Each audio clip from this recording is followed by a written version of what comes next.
Salut amis gamers. Alors ça y est, enfin Dragon Age The Veilguard, soit le Dragon Age 4 tant attendu, arrive cet automne. Je suis vraiment hypée car cette licence fait vraiment partie de mon top 3 des jeux. J'en suis amoureuse. En même temps, avec plus de 1300 heures de jeu à mon actif, vous vous en doutez bien. Du coup, cela m'a donné envie de vous faire une vidéo pour découvrir son histoire. Je tiens quand même à prévenir ceux qui n'ont pas fait la licence, risque de spoiler. Rejoignez-moi dans cette exploration envoûtante et laissez-vous emporter dans un monde où la magie et l'aventure se rencontrent pour créer une expérience inoubliable. Let's go!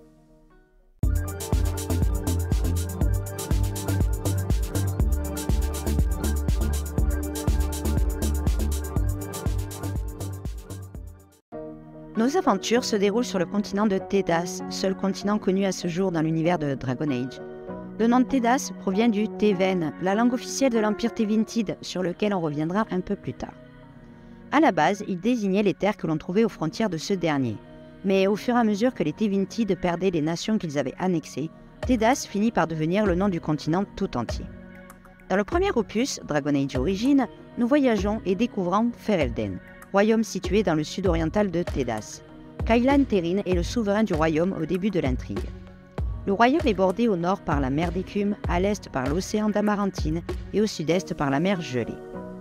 Dans Dragon Age 2, nous découvrons les Marches Libres, une confédération de cités-États à l'est de Tedas et plus précisément la ville de Kirkwall.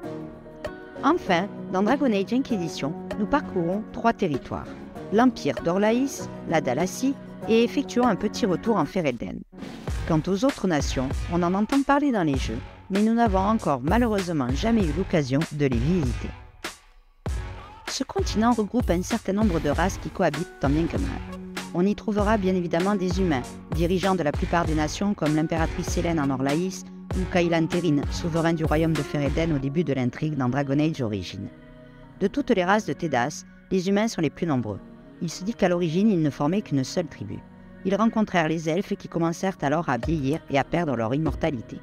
Se disant que les Shemlen, nom donné à la race humaine en elfique et signifiant enfant rapide, étaient responsables de ce déclin, les elfes s'éloignèrent pour se protéger et leur abandonnèrent leurs terres, ce qui permit aux humains d'exploiter ces nouveaux territoires et de se développer rapidement.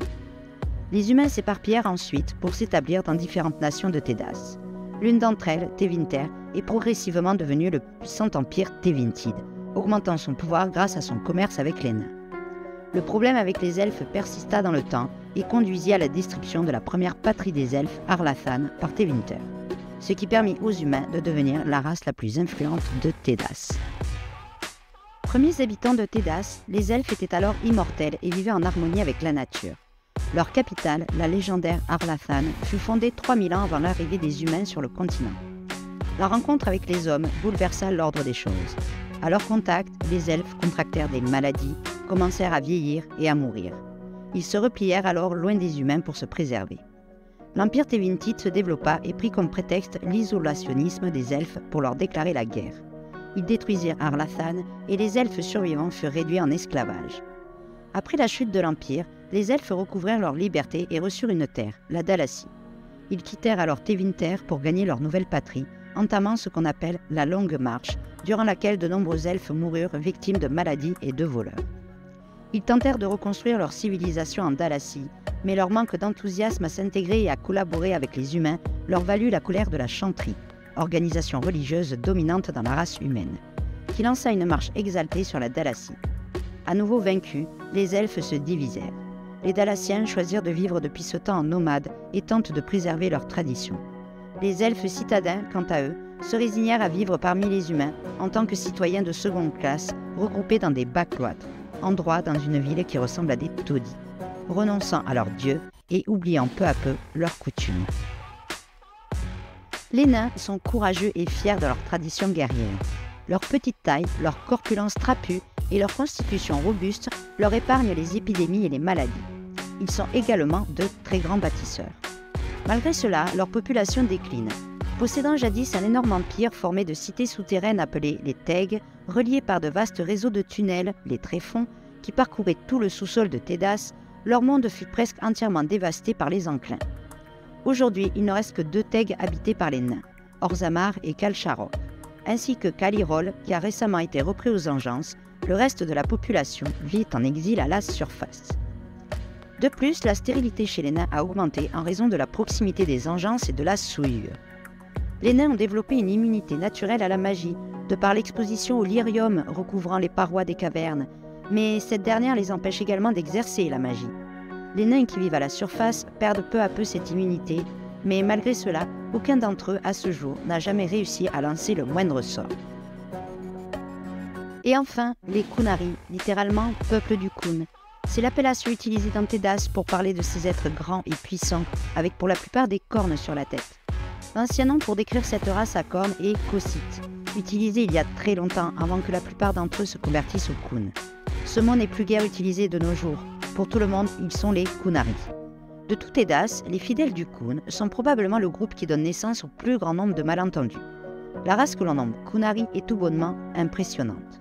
La nature en dota les individus de cornes menaçantes, plantant d'étranges yeux sur leur face, si bien que les ignorants ne voient en eux guère plus que des monstres. D'autres malentendus résultent d'un problème de langue. Parmi les adeptes du Kun, ils sont que peu à parler la langue commune. Parmi des étrangers, la plupart préfèrent garder le silence. Mais les principales incompréhensions résultent de leur culture en elle-même. Pour les Kunari, la société est un tout, une entité vivante unique dont la santé et le bien-être relèvent de la responsabilité de chacun. Chaque individu qui la compose ne représente qu'une infime partie d'un tout. Chaque individu n'est pas important en tant que tel, mais pour ce qu'il représente par rapport à l'ensemble. C'est en partie pour cela que la plupart des Kunari que l'on peut rencontrer sont engagés dans l'armée, car considérés comme l'incarnation physique du corps. Des bras, des jambes, des yeux et des oreilles. Tout ce dont une créature a besoin pour interagir avec le monde. Quand on rencontre un Kunari, on ne rencontre pas un individu, mais seulement une partie d'un groupe. Telle est la doctrine du Kun. Toutes les races peuvent pratiquer la magie, sauf les nains. Seulement, hormis Tevinter, où la population se compose majoritairement de mages, dans les autres nations, la magie est mal vue et crainte. Un individu mage doit vivre enfermé et isolé du reste de la population dans ce qu'on appelle un cercle, afin de contrôler sa magie, car la magie doit servir l'homme et non la servir. Un mage vivant hors d'un cercle est considéré comme hors la loi et appelé apostate, se devant ainsi de vivre caché. Les mages du cercle sont surveillés par les Templiers, un ordre dirigé par la chanterie. Ils sont là pour protéger le monde de la magie et aussi protéger les mages du cercle du monde extérieur, même si pour la plupart, ils font office de geôliers, car beaucoup de mages considèrent le cercle comme une prison. Tédas va être victime de ce que l'on appelle les enclins. Cet événement survient lorsque les Engeances, des créatures démoniaques trouvant un ancien dieu draconique dans les profondeurs de la terre, le souillent. Il devient alors l'archidémon et guide ses Engeances à la surface pour tout détruire.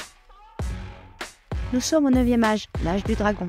Ferelden se retrouve plongé dans la terreur due au 5e enclin, une invasion de créatures démoniaques guidées par un ancien dieu corrompu sous forme de dragon. Nous incarnons le héros de Ferelden, un garde des ombres tout juste recruté par Duncan, le commandant garde. Les gardes des ombres sont un ordre de guerriers d'élite dont la mission est de combattre les Engeances et de stopper les enclins. Ils possèdent la capacité unique de ressentir la présence des Engeances grâce à un rituel appelé l'Union, qui les lie magiquement à elles, mais réduit également leur espérance de vie. Durant notre exploration, nous allons rencontrer différents personnages qui auront plus ou moins un rôle important pour toute l'histoire. Morrigan est ce qu'on appelle une apostate et vit dans les terres sauvages de Corcari avec sa mère Flémette. C'est une sorcière assez puissante qui méprise les cercles et les Templiers. Elle va être d'une aide assez importante et les choix que nous ferons avec elle vont se répercuter dans les autres opus, notamment Dragon Age Inquisition. Et d'autant plus si on accepte qu'elle ait un enfant avec l'un des gardes des ombres.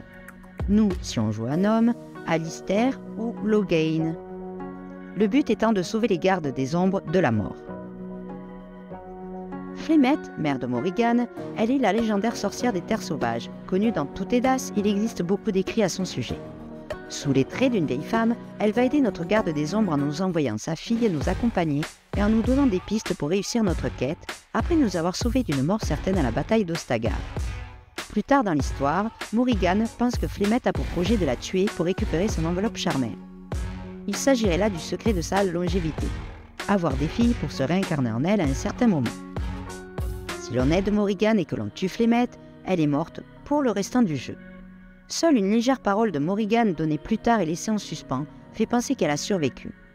Femme assez mystérieuse, énigmatique, on la retrouvera dans Dragon Age 2 et Dragon Age Inquisition, car son rôle est très important pour l'histoire. Alistair est un ancien Templier et un garde des ombres. Il est un compagnon fidèle et un personnage clé dans l'histoire, ayant des liens directs avec la famille royale de Ferelden. En effet, bien qu'ayant été élevé par le Jarl Imon, Alistair est en fait le fils du roi Maric et de l'elfe mage Fiona, et donc le demi-frère de Cailan Téhérin. Ce qui implique qu'il est le successeur au trône, Cailan étant décédé à la bataille d'Ostagar, première grosse bataille contre les Engeance dans le jeu. Liliana est une ancienne barde et espionne, devenue aujourd'hui religieuse au sein de la Chantry pour se cacher de son passé trouble et expier ses péchés. On la rencontre à Lothering, petit village de Ferelden. Elle aura un rôle important par la suite dans les autres opus. Logain MacTyr. Général adulé par la population et père de la reine Anora, épouse de Cailan Téhérin, il est farouchement opposé aux gardes des ombres qui ont tenté de renverser le trône de Ferelden des siècles auparavant. Il va finir par conduire le royaume à une guerre civile après avoir abandonné le champ de bataille d'Ostagar, laissant ainsi son gendre et Duncan mourir. Pour certains, il a voulu protéger ses hommes d'une mort horrible, dans une bataille perdue d'avance. Pour d'autres, il est considéré comme un traître qui veut s'emparer de la couronne en manipulant sa fille et en s'opposant au Jarl Imon qui soutient Alistair dans l'accession au trône. On rencontrera bien évidemment d'autres compagnons, mais qui ont très peu d'impact pour l'histoire. Zevran, l'assassin séducteur des corbeaux d'Antiva, Ogren, le nain berserker ivrogne, Sten, le guerrier Kunari en quête de rédemption et peu bavard, Shale, le golem au passé mystérieux, et Amabari, race de chiens guerriers que l'on apprivoise. Ainsi, après la trahison de Logain, on devient avec Alistair les derniers gardes des ombres de Ferelden. On a la lourde tâche de rassembler des alliés parmi les différentes factions, mages, templiers, elfes, nains et autres, pour former une armée capable de mettre fin à la guerre civile et à l'enclin. Suivant nos choix, notre héros de Ferelden meurt. Si nous décidons de survivre à la bataille finale, on le retrouve en tant que commandeur garde dans le petit DLC Dragon Age Awakening. Puis, après quelques années à la cour de Ferelden, notre héros disparaîtra des radars. Nous aurons quelques nouvelles de lui dans Dragon Age Inquisition. Le dirigeant de Ferelden sera alors Alistair, Anora, ou les deux si on les pousse à se marier. Quoi qu'il en soit, ils feront une petite apparition dans les deux autres opus. L'histoire se déroule à Kirkwall, une cité-état des marches libres, et est racontée par Varric Tétras à Cassandra Pentagast, personnage dont nous parlerons plus tard. L'aventure couvre une décennie en commençant par le départ précipité de Hawke, notre personnage principal humain, et de sa famille qui fuit Lothering ravagé par l'enclin, parallèle avec Dragon Age Origins. Au dénouement 10 ans plus tard, lors d'un événement tragique qui engendrera l'histoire de Dragon Age Inquisition. Réfugié à Kirkwall, on suivra l'intégration et l'ascension de Hawke en tant que héros de Kirkwall. Là encore, certains protagonistes que nous rencontrerons auront un impact important pour l'histoire, et nous en recroiserons certains venant de Dragon Age Origins. Varric Tétras est celui qui raconte l'histoire de Hawke. Nain surfacien, écrivain, conteur et arbalétrier, il est en relation avec la guilde marchande et connaît beaucoup de monde. Il va devenir l'un des amis les plus proches de Hawke. Trahi par son frère, puis interrogé par Cassandra, il va être un personnage important dans la suite de la licence. Isabella est une pirate capitaine de navire, qui, soit dit en passant, a fait une brève apparition dans Dragon Age Origins, à condition d'avoir bien exploré la ville de Denerim, capitale de Ferelden. Elle aime sa liberté et est prête à tout pour la garder. Elle va d'ailleurs poser des problèmes avec Larry Shack, le chef des Kunari coincé à Kirkwall. On retrouvera aussi Flemeth, qui sauvera Hawke au début du jeu. Eh oui, décidément, toujours là quand il faut cette bonne femme. Toujours aussi énigmatique, on ne la verra que quelques minutes, mais son rôle sera encore plus important dans Dragon Age Inquisition. Anders, personnage rencontré si on a fait le DLC Dragon Age Awakening. C'est un mage apostate, ancien garde des ombres et possédé par une entité de justice. Il déteste fortement les cercles, surtout les Templiers, et sa haine va le conduire à provoquer une véritable catastrophe qui va changer Tédas. Il fera exploser le temple de la Chantry de Kirkwall, provoquant ainsi la guerre mage-templier. Cullen, aujourd'hui sous-chevalier capitaine des Templiers au cercle de Kirkwall, la Potence, il vient du cercle des mages de Ferelden. Dans Dragon Age Origins, on peut le croiser si on joue un mage, puis plus tard lors d'une des quêtes principales. Bien qu'il remette en question certains agissements de sa supérieure, c'est un homme qui respecte les règles et essaye de maintenir l'équilibre au cercle de Kirkwall. Le chevalier capitaine Meredith est celle qui dirige les Templiers de Kirkwall. Elle est austère, stricte et sa peur des mages va la pousser à commettre des actes horribles qui ne feront qu'accélérer les événements de l'histoire et la rendront folle. Elle sera la dernière personne que Hawk affrontera. Orsino, le premier enchanteur du cercle des mages, est le chef et leur représentant au sein de la potence. Lui et Meredith se détestent profondément et vont finir par se livrer une guerre qui aura de lourdes conséquences. Larishak est le chef des Kunari qui ont échoué leur navire sur les côtes et qui se retrouvent coincés à Kirkwall. Il prône sa religion, le Kun. Il déteste les humains qu'il pense corrompus et pense que seule la voix du Kun pourra les sauver de leur déchéance. Il affrontera Hawk avant de quitter la cité s'il n'est pas tué par ce dernier. Cassandra Pentagast, chercheuse et main droite de la divine Justinia V, qui est le chef religieux de toute la chanterie de Tedas hormis Tevinter, arrive à Kirkwall quelque temps après l'explosion du temple de la chanterie afin de trouver Hawk, car elle pense que c'est le seul à pouvoir empêcher la guerre qui menace d'engloutir tout Tedas.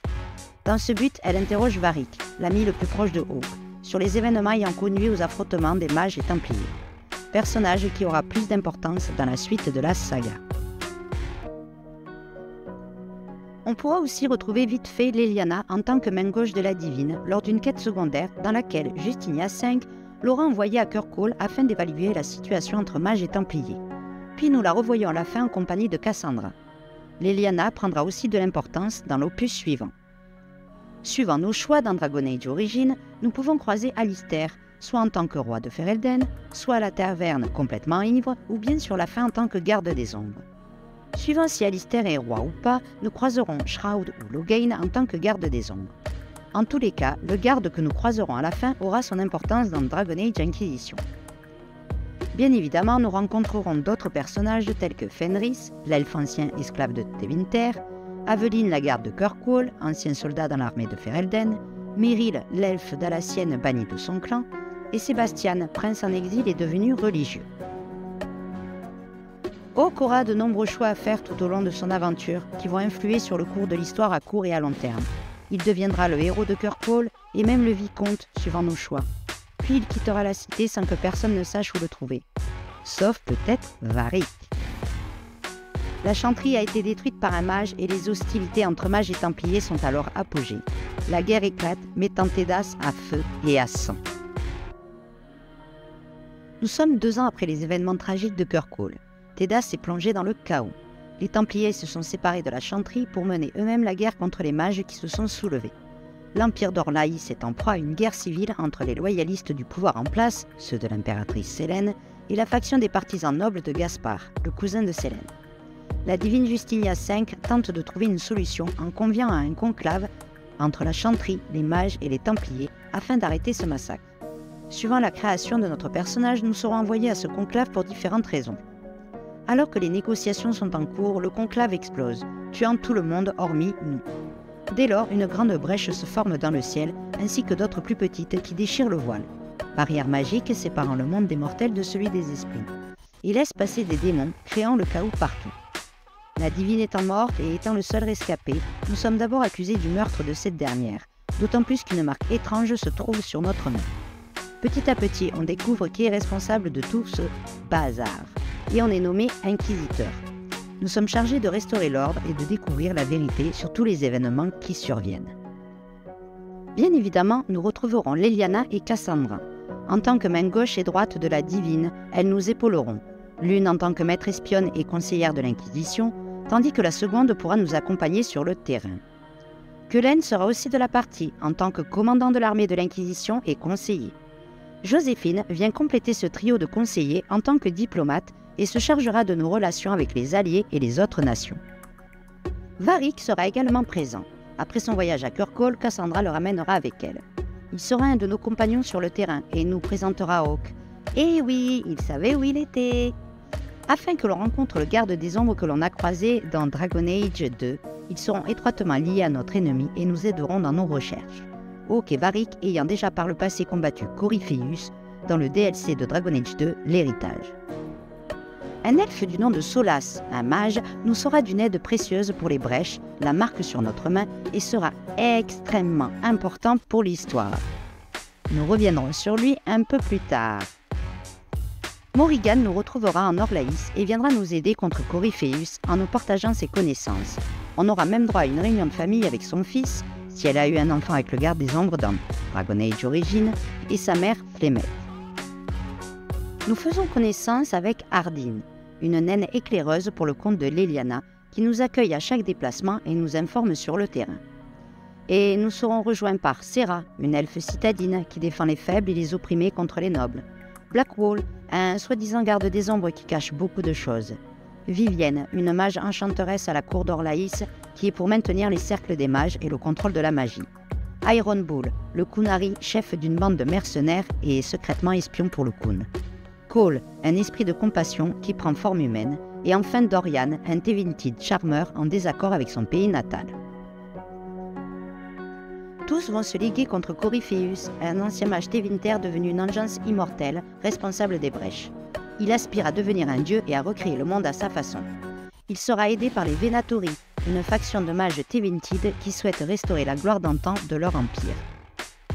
L'Inquisition renforce son influence, résout des crises locales. Les décisions prises par l'Inquisiteur, c'est-à-dire nous, influent sur l'évolution de Tedas et son avenir, tel que le soutien à la prochaine divine élue.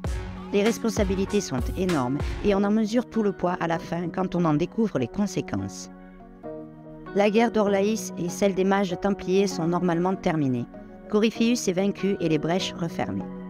L'Inquisition reste active pendant 2 ans de plus. Mais à quoi sert une organisation qui doit sauver le monde, dans un monde qui n'a plus besoin d'être sauvé? Dans le DLC Intrus, nous allons au Palais d'Hiver, demeure du dirigeant d'Orlaïs, afin de décider de l'avenir de l'Inquisition. Devons-nous la démanteler? Devons-nous la mettre au service de la divine?